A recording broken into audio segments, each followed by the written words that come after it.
The one thing that the touring and overlanding lifestyle teaches you is you don't need much to be happy. I love hitting the open road and watching the scenery fly past the windscreen. It is relaxing and the sense of freedom is fantastic. But as much as I love driving, occasionally you need to get out of your vehicle and go exploring on foot, especially when you reach one of the most iconic destinations in the country. This is such a place.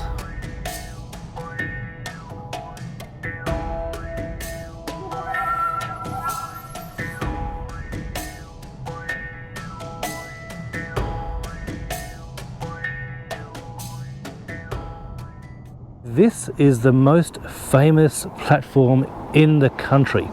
Millions upon millions of people have come from the world over to stand on this platform, and I'm about to do the same thing. And for good reason, because if I spin the camera around, look at that view. Every photo, drawing or depiction you have ever seen of Uluru has been done from this precise angle.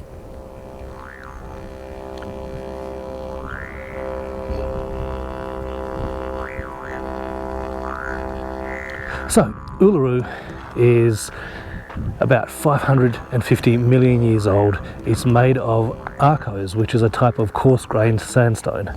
And this is the most sacred of all Aboriginal sites in all of Australia. It's certainly an imposing structure on the landscape. When we get up close, you'll see that the rock itself, the rock surface is textured. There's nooks and crannies and crevices and jagged edges and caves and all sorts of things close up around the rock, and these hold incredible spiritual and cultural significance to the Aboriginal people. So let's go have a closer look.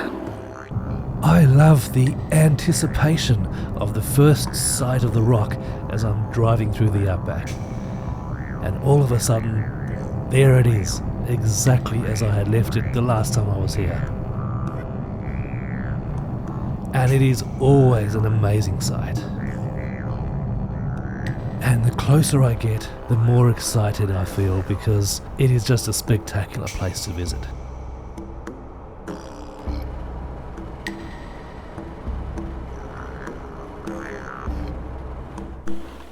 If you've never been to the rock before, the first thing that strikes you is how different it looks from every angle.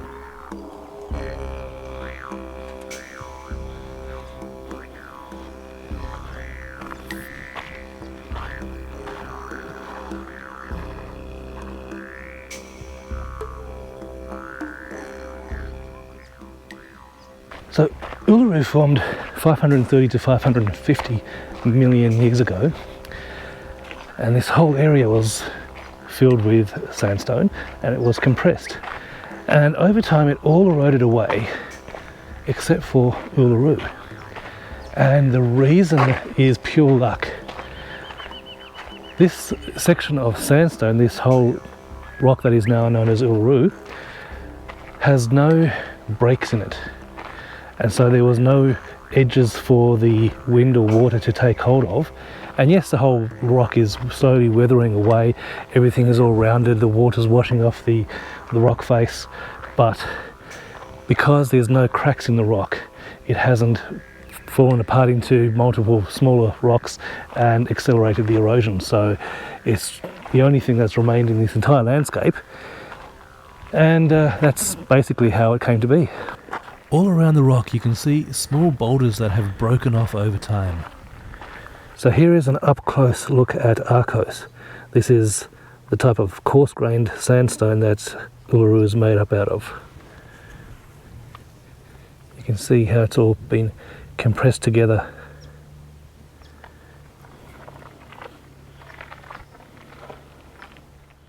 So the rock has a lot of different nooks and crannies and caves, and there are caves dedicated to men and caves dedicated to women. And this area of the rock is all dedicated to women for doing whatever it is that women do.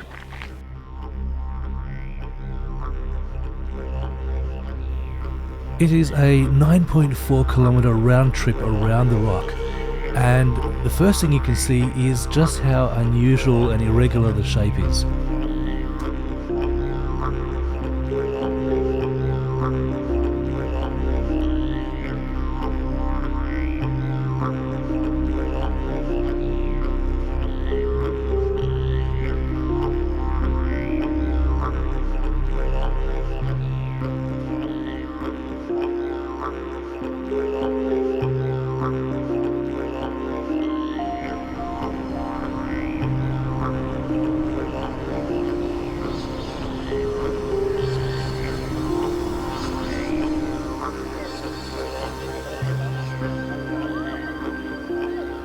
This is the main touristy part of the walk.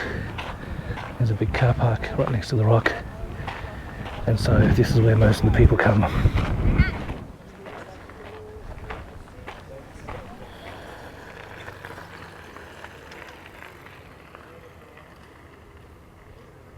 So I was actually here yesterday as well, but it was raining all day.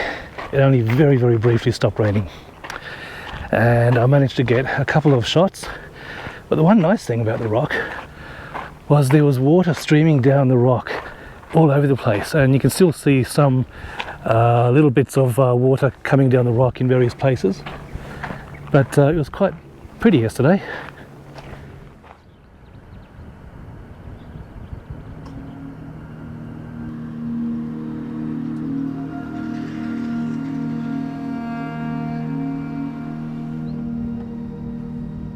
It's really quite amazing how much the weather affects the appearance and mood of the rock.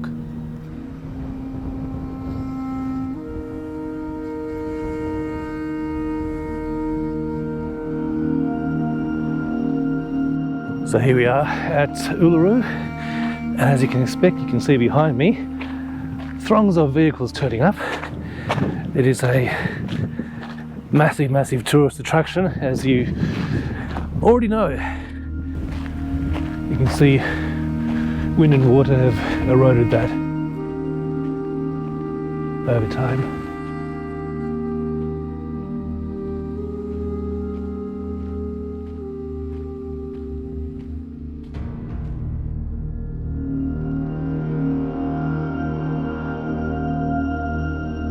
You see the rock as you're driving up to it, and it's big from far away.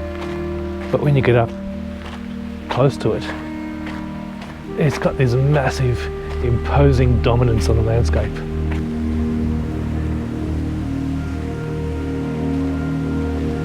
And I think the fact that the landscape is flat and you can just walk up and touch this single lump of rock is just extra special.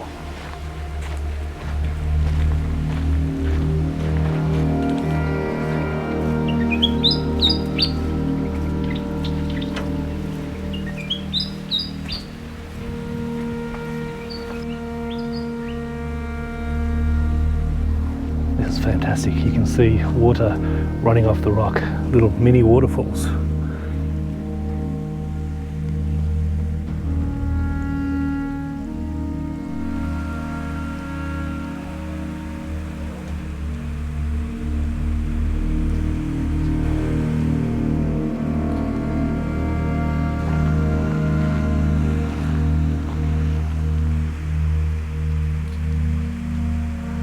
So various places around Uluru held special cultural significance to the Aboriginals who lived here and continue to live here.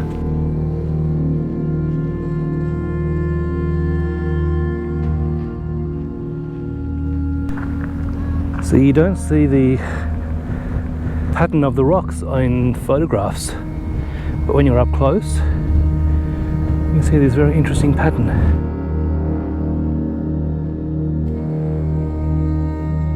So about 20 years ago, I had the chance of climbing the rock, and back then there were no requests not to climb the rock, and so I did.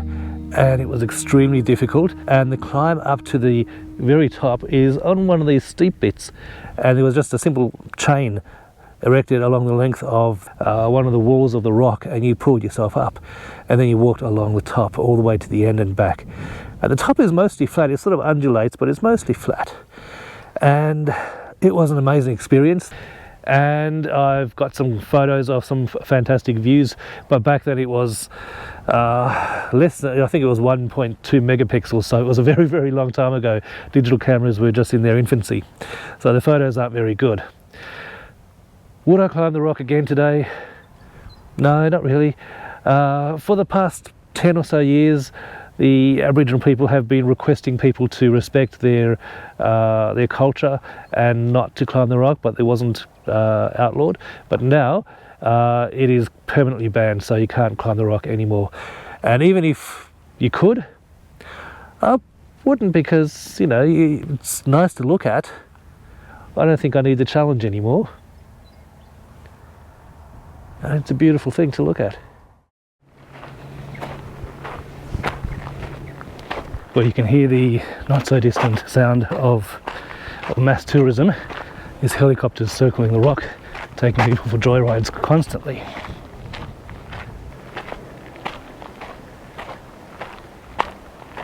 Oh look, there's still water running down the rock face from yesterday's rain.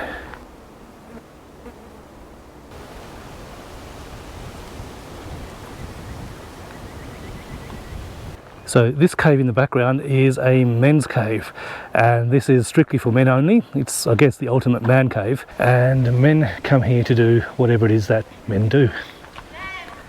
Talk about women, I guess.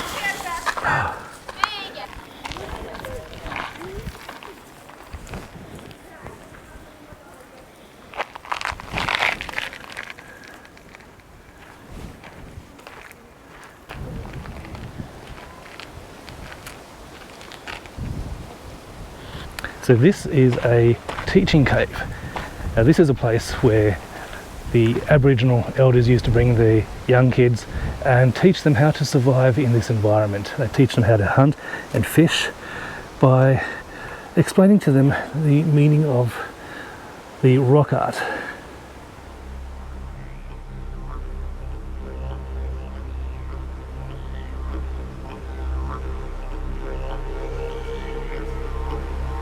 So the Aboriginal people look at a landscape differently to how you and I would view it.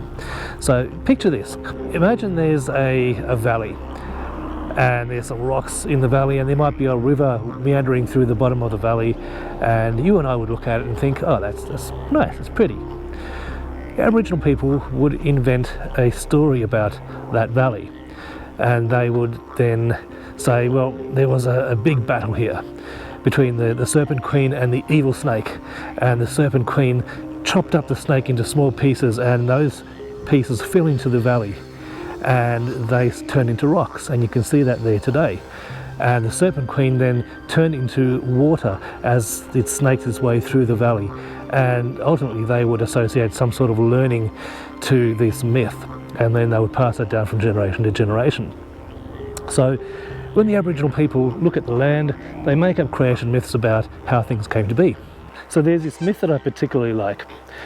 One day, a group of hunters were out hunting the land here, and their hunt was so successful that all the women decided that they were going to have a feast, and so they started to prepare some seed cakes.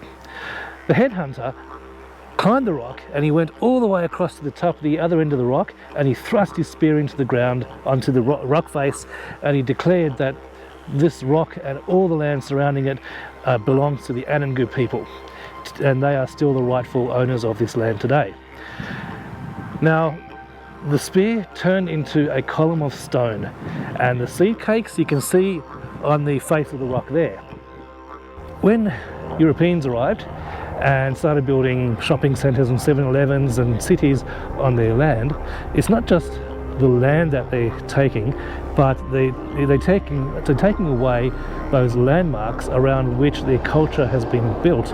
And so those stories which were never written down, they cease to be handed on, and therefore it's diminishing or losing their culture because the landmarks have disappeared. So I'm not making any judgment, I'm just saying how it is.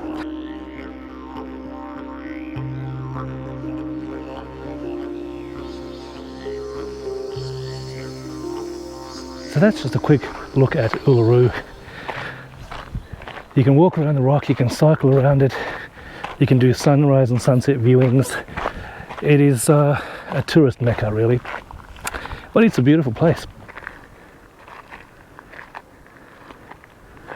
There's also an Aboriginal cultural centre where you can go and learn about the various creation myths I have surrounding the rock and the spiritual beliefs about the rock and its surroundings. And you can also spend vast sums of money on Indigenous artwork. And then go back to the Ayers Rock Resort and spend vast amounts of money on accommodation and food and drink. Or you can go to the campground and camp in a tent, or you could drive 50 kilometres away and find a free camping spot. So anyway, that is Uluru.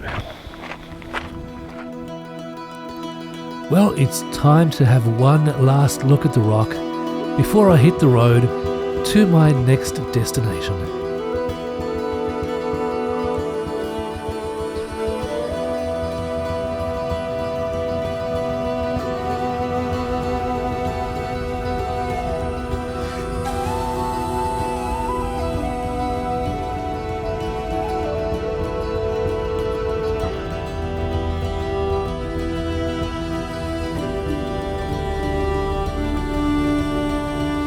Well, as luck would have it, an hour and a half after leaving Uluru, the rain has stopped and the sun has come out. But I consider myself lucky to have seen the rock with water cascading down the side, because it hardly ever rains at Uluru. I've been there 4 times now.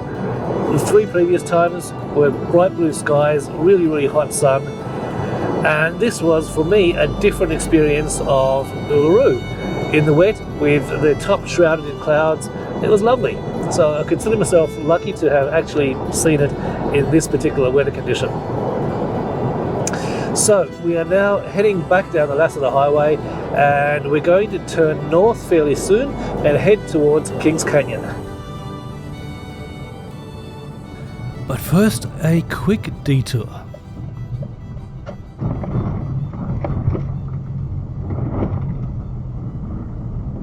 Behind me you have one of my favourite trees in the Northern Territory.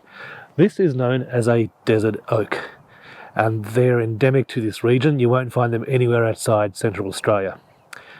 When they're young, they start out like this, fuzzy green leaves all the way up and down the trunk, and then they eventually end up like this one over here, fully grown proper oak tree, still with these long thin string-like leaves.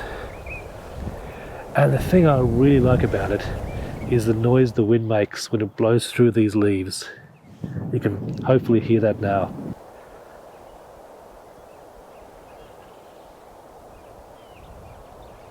There's nothing better than camping amongst the desert oaks on a hot summer night, listening to the sound of nighttime creatures and the wind blowing through the desert oaks.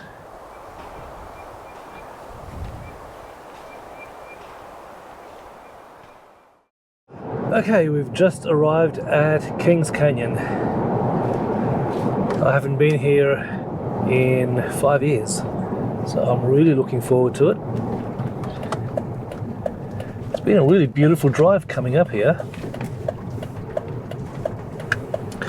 It's now late afternoon, it's nearly 5 o'clock. The sun is just about to go down, probably in another hour or so. And the yellow spinifex of the fields on either side is turning a golden yellow. It looks beautiful. I've got a mountain range in front of me called Middle Range. Red rocks. The sun is now hitting the rocks and illuminating them and making them really orange. Very beautiful.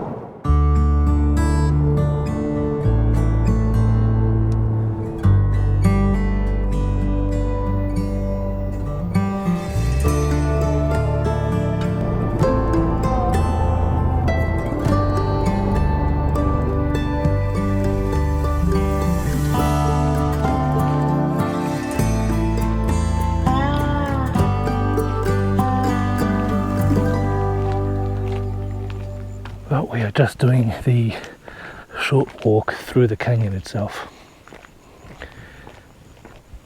And it's nice to see that some things just never change. I was last here 5 years ago, and it's exactly like as if I was here yesterday. It looks exactly the same.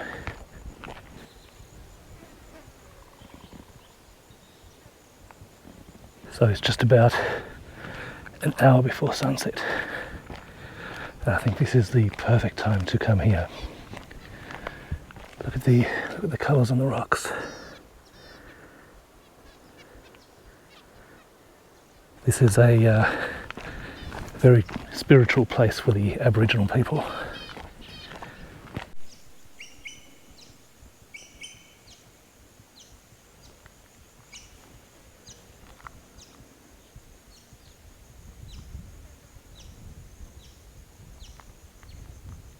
So this instantly feels like the same way I felt when I was here 5 years ago.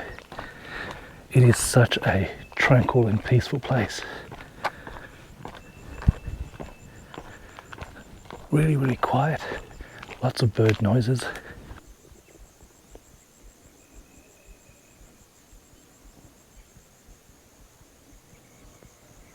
This is so tranquil. Absolutely beautiful.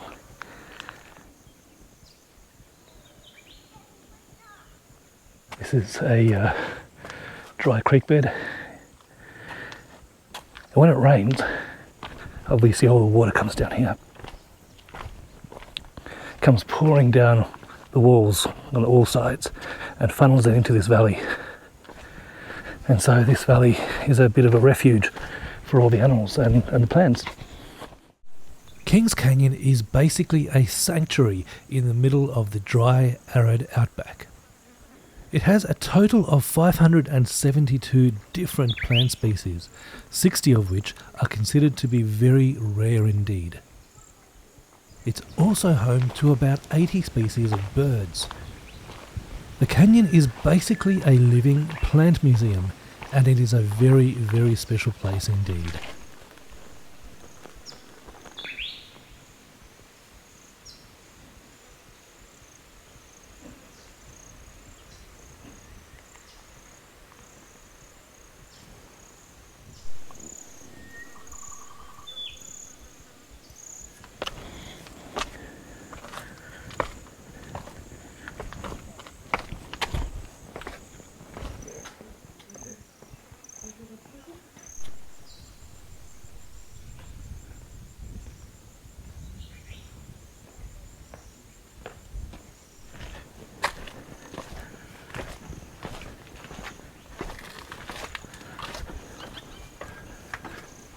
Well, it's great when they put up signs about animals and the animals are right next to the sign. Here's a rock saying that this is the habitat of the long-nosed dragon. And there's one right there.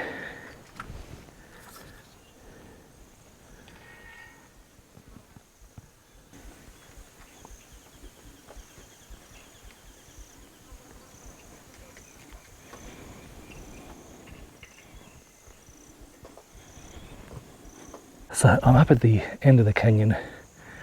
It's a 1.9 kilometre round trip walk, so it's a pretty short walk. But it is so peaceful. Apart from the odd fly still, but that'll go as soon as the sun goes down. But it is such a beautiful place. Lots of birds. And you just really want to be quiet and enjoy the tranquilness. There was a family just before. They wouldn't shut up. They just kept on yakking on and on and on about Bluetooth and all sorts of things. Completely oblivious to the beauty of this place, I'm sure. But when you just close your mouth and just listen and take in the tranquil beauty, then you can fully appreciate this place.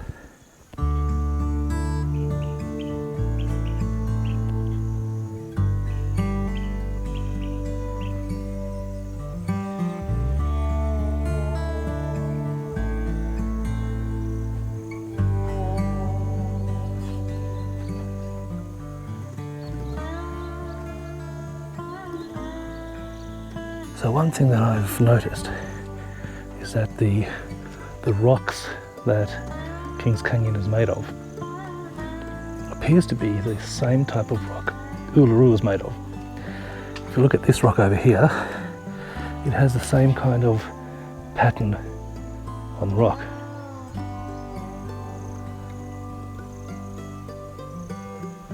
So the last time I was here, this was the end. They didn't have the stairs going up to the extra viewing area. I guess they must have done that during the COVID lockdowns. And well worth it. Beautiful, beautiful place.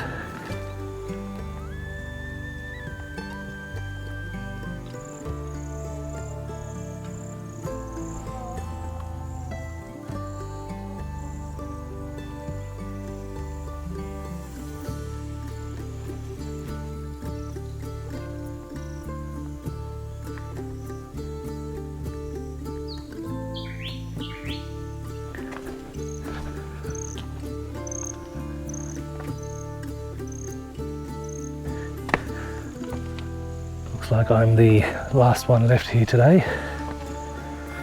All the noisy tourists have gone home. It's nice to just have this place to myself.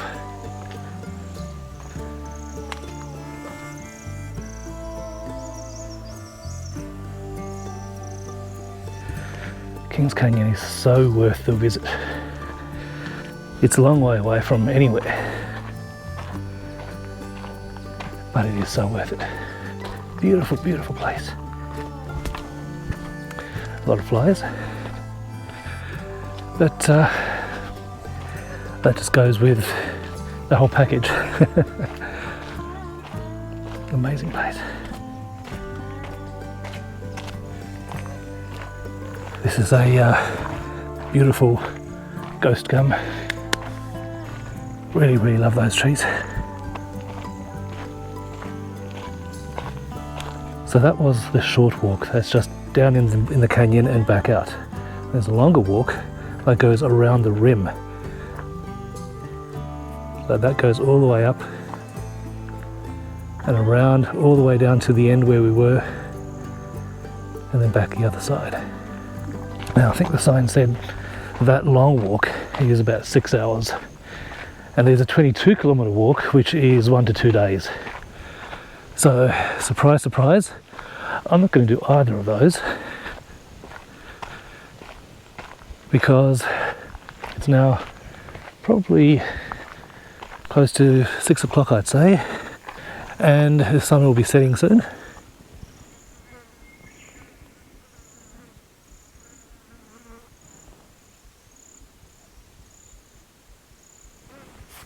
Wow, just walking out of here, the sun is setting and the colours are amazing. Just look at that behind me. Absolutely stunning.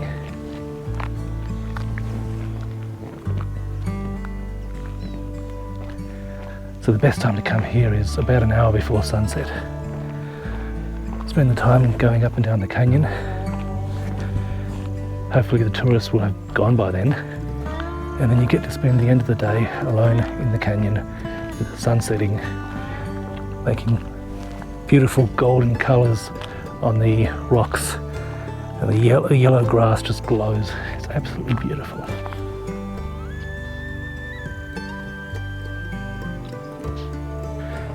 Absolutely worth the trip. It's a long way away from anywhere, but so worth it.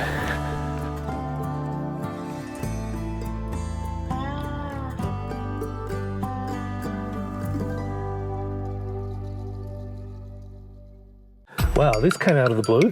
I was driving along and the sky is completely blue over there. That's where I've come from. And if I spin it around, you can see behind me, it's red. There's a sandstorm coming through. I discovered this place quite by accident a number of years ago, just by going down a dirt road and having a look at what's there. Okay, so I've just been drenched. The rain came absolutely horizontally. I've now come down into the crater floor, and I'm seeking refuge in some bushes here, which is helping.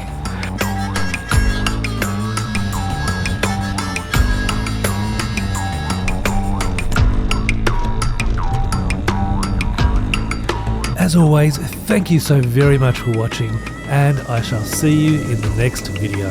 Take care, everyone.